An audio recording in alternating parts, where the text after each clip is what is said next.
Hello बच्चों, नमस्कार। मैं हूं नारायण पटेल। आज का हमारा वीडियो संविधान से है, जहां पर आपके 10 से 12 प्रश्न पूछे जाते हैं। तो यहाँ पर 5 चैप्टर हैं। 2009 से लेकर अभी तक कौन कौन से प्रश्न पूछे गए हैं और अभ्यास के लिए भी हम आपको आगे 15 प्रश्न कराएंगे, जो कि आपकी परीक्षा के लिए बेहद इम्पोर्टेंट होंगे। तो आइए फटाफट शुरू कर लेते हैं। हमारे राष्ट्रीय ध्वज में हरा रंग किसका प्रतीक है? सभी बच्चों को मालूम है कि जो हरा रंग होता है बच्चों, ये समृद्धि का प्रतीक होता है। इसमें 3 रंग होते हैं। केसरिया जो रंग है वो त्याग का प्रतीक होता है, और जो सफेद है वो शांति का प्रतीक होता है। ये सभी को याद रखना है। कितने वर्ष के लोगों को वोट देने का अधिकार है?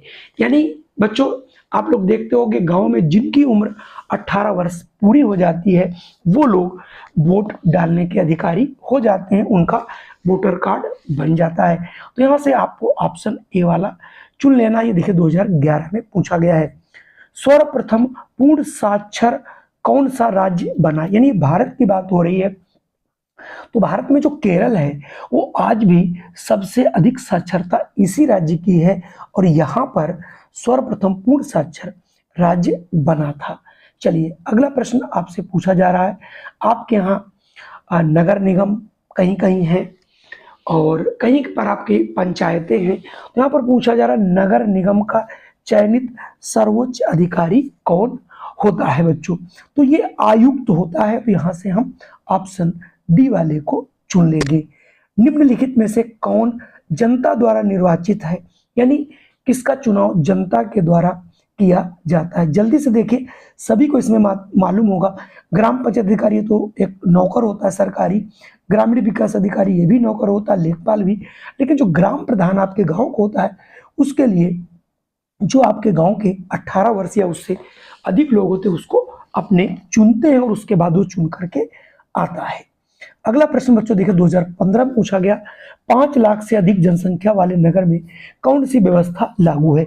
आपके गांव में आपने देखा होगा ग्राम पंचायतें हैं, ठीक उसी प्रकार से जिनकी जनसंख्या 5 लाख से अगर ऊपर है तो वहां पर आपको नगर निगम, जैसे आपने बगल में देखिएगा जो बड़े थोड़ा कस्बा होगा, वहां पर नगर निगम के चुनाव होते हैं। अगला है 7वां, राष्ट्रीय गीत वंदे मातरम के रचयिता कौन है?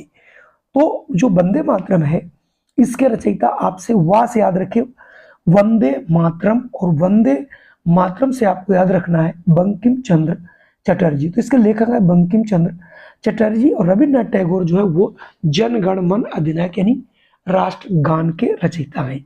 चलिए मैं अगले प्रश्न पर पढ़ता हूँ। जिले का सर्वोच्च अधिकारी कौन होता है? ये बच्चे सभी जानते होंगे, जो जिला का जिलाधिकारी होता है, जिसे हम लोग आम भाषा में डीएम कहते हैं, ये जिले में सबसे बड़ा अधिकारी होता है। अगला प्रश्न है, इनमें से एक ग्रामीण न्यायालय है। न्यायालय मतलब जो न्याय करता है वो होती है पंचायत समिति, सभी को मालूम होगा। FIR शब्द, यानी जो FIR हम लोग बोल देते हैं उसका संक्षिप्त नाम ये दिया जाता है FIR। उसको पूर्ण उसका जो पूर्णता, F का मतलब क्या है, I का मतलब क्या है, और R का, तो इसका होता है फर्स्ट इंफॉर्मेशन रिपोर्ट, यानी ऑप्शन ए वाला बच्चों सही होगा। राष्ट्रीय मतदाता दिवस कब मनाया जाता है? ये प्रश्न कई बार पूछा गया, वेरी मोस्ट इंपॉर्टेंट भी है। तो ये 25 जनवरी को मनाया जाता है बच्चों। अगर आप स्कूल में पढ़ते होंगे तो आप देखते होंगे आपके यहाँ टीचर्स आप लोगों को 25 जनवरी को जो है, जो आपके मतदाता हैं उन्हें जागरूक करने के लिए रैली वगैरह निकाली जाती है। अगला प्रश्न है, पंचायत राज का सैद्धांतिक आधार क्या है?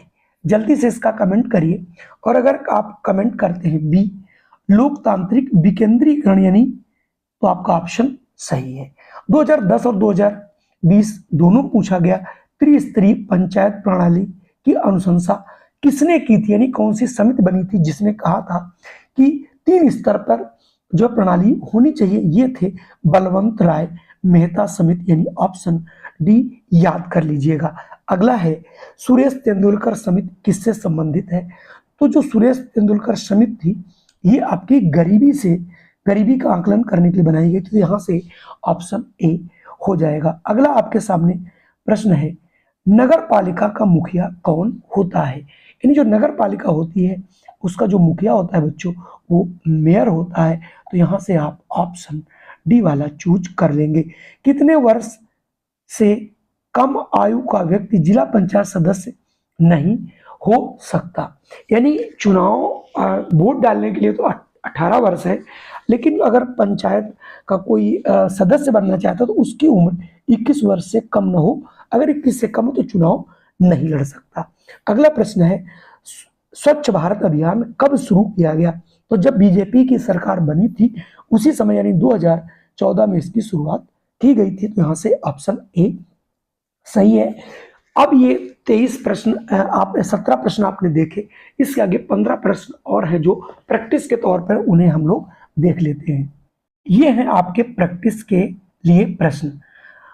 राष्ट्रीय ध्वज को संविधान सभा ने कब स्वीकृत किया? जल्दी से कमेंट करिए, और अगर ऑप्शन डी लगाते हैं तो आपका उत्तर बिल्कुल सही है, यानी ऑप्शन डी। अगला है, संविधान सभा ने राष्ट्रगान को कब स्वीकार किया? तो ये आपका उत्तर हो जाएगा ए 24 जनवरी 1950। अगला प्रश्न है, मदर टेरेसा यानी किससे संबंधित है? तो मदर टेरेसा बच्चों ये समाज सेविका थी। ठीक है। राष्ट्रीय ध्वज में स्थित चक्र में कुल कितनी तीलियां? सभी को मालूम होगा ये 24 तीलियां हैं। निम्नलिखित में से कौन क्रांतिकारी है? यानी क्रांतिकारी की बात की जा रही है, तो इसमें जो अशफाक उल्लाह खां है ये क्रांतिकारी थे। अगला है, बाघ परियोजना कब प्रारंभ की गई? तो ये आपका 1973 में शुरू की गई थी। राष्ट्रगान किसने लिखा? मैं पहले भी बता चुका हूं, रविन्द्रनाथ टैगोर। राष्ट्रीय पंचायत राज दिवस कब मनाया जाता है? वेरी मोस्ट इंपॉर्टेंट प्रश्न, इसे आप लोग जरूर याद कर लीजिएगा। यह है आपका 24 अप्रैल। अगला आपके सामने प्रश्न है कि 5000 से अधिक जनसंख्या वाली क्या होती है? नगर पंचायत, नगर निगम, नगर पालिका परिषद या विकास खंड? जल्दी से इसका आंसर करिए, और अगर आपका आंसर आता है नगर पंचायत तो आपका बिल्कुल आंसर सही है। 1 लाख से 5 लाख तक जनसंख्या वाला जो होता है वो किस कैटेगरी में आते हैं? तो इसको नगर पालिका परिषद के अंतर्गत आता है, जो ऑप्शन आपका यहाँ से बी वाला सही हो जाएगा। अगला है, पंचायत प्रमुख को क्या कहते हैं? तो जो पंचायत प्रमुख होते हैं उनको हम लोग ब्लॉक प्रमुख के नाम से जानते हैं। ग्राम पंचायत का सचिव कौन होता है? तो ग्राम पंचायत जो सचिव है वो ग्राम पंचायत अधिकारी होता है। सरकार द्वारा दी जाने वाली आर्थिक सहायता को क्या कहते हैं? सभी को मालूम होना चाहिए, उसको बोलते हैं अनुदान। ठीक है, जो अनुदान होता है जो सरकार किसी भी योजना को लागू करने पर देती है। अगला प्रश्न है, जिले में प्राथमिक शिक्षा की व्यवस्था कौन करता है? तो ये जिला बेसिक शिक्षा अधिकारी जिले में होते हैं, वो इसकी व्यवस्था करते हैं। जिले में परिवार कल्याण के कार्य कौन करता है? तो वो मुख्य चिकित्सा अधिकारी करता, जो कि ऑप्शन डी में सही होगा। कुल मिला के आज के ये हमारे 22 प्रश्न टोटल मिला के थे। कैसे लगे? अगर वीडियो पसंद आया हो तो उसे तुरंत लाइक कर दीजिएगा, चैनल को सब्सक्राइब कर लीजिएगा, बेल आइकन भी दबा दीजिएगा, जिससे सबसे पहले आप तक वीडियो मिल सके। और अगर आप हमसे जुड़ना चाहते हैं तो डिस्क्रिप्शन बॉक्स में जाकर के हमारे व्हाट्सएप ग्रुप को जरूर ज्वाइन कीजिएगा। जय हिंद, वंदे मातरम। फिर मिलता हूं आपको एक नई वीडियो में।